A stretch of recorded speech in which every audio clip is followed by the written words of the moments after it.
بسم الله الرحمن الرحيم.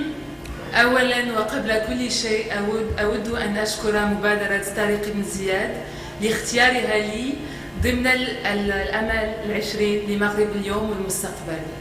Mesdames et messieurs, tout d'abord je voudrais remercier l'initiative Tariq ibn Ziyad pour m'avoir sélectionné parmi les 20 espoirs du Maroc. Aujourd'hui, ce prix représente beaucoup de choses pour moi.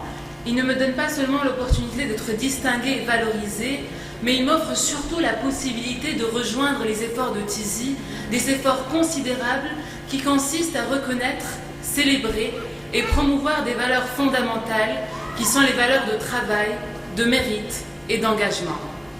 En tant que jeune femme marocaine, fière et réconciliée avec mon identité plurielle, je suis aujourd'hui consciente que le Maroc nous prédispose avec un capital immatériel riche. Cependant, nous ne pouvons pas nier qu'il existe une crise de valeurs et une perte de repères parmi notre jeunesse. Pour cela, il est très important que nous nous engagions à travailler, à faire un effort assidu et continu pour activer les bonnes valeurs.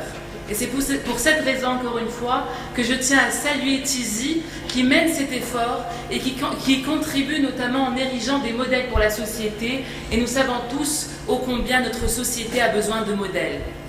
Maintenant, la question qui se pose à nous en tant que jeune espoir est comment utiliser ce prix. Comment faire en sorte que notre relation avec Tizi aille au-delà de cette cérémonie et puisse servir une cause qui est plus élevée et plus importante, celle de la nation. Si notre profil en tant que jeune espoir nous donne l'opportunité d'être valorisé, il est très important que cette opportunité ne nous transforme pas en opportunistes. Et nous n'avons pas le droit d'avoir une contribution superficielle. Parce que je crois profondément que le leadership ne se résume pas en termes de titre, en termes de profession et en termes de distinction, il se mérite par l'action. Et j'ai aussi la forte conviction que les jeunes du Maroc peuvent être beaucoup plus que des chiffres pour remplir les quotas. C'est parce que la jeunesse est aujourd'hui dans une phase où elle est plus incitée à prendre des risques, mais aussi plus ouverte au changement, plus disposée aussi à prendre des risques, à être créative, qu'il faut la mettre au cœur du processus de développement et dans l'action politique, et cela comprend bien sûr les sphères de prise de décision.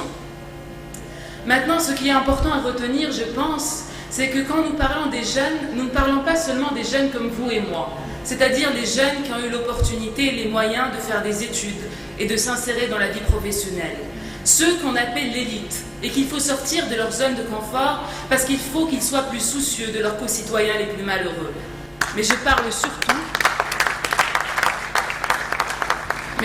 surtout de la jeunesse la plus défavorisée, celle qui n'a pas eu cette chance, celle qui aujourd'hui n'est ni écoutée, ni valorisée, ni intégrée, et qui souvent par désespoir se tourne vers l'immigration clandestine et l'extrémisme.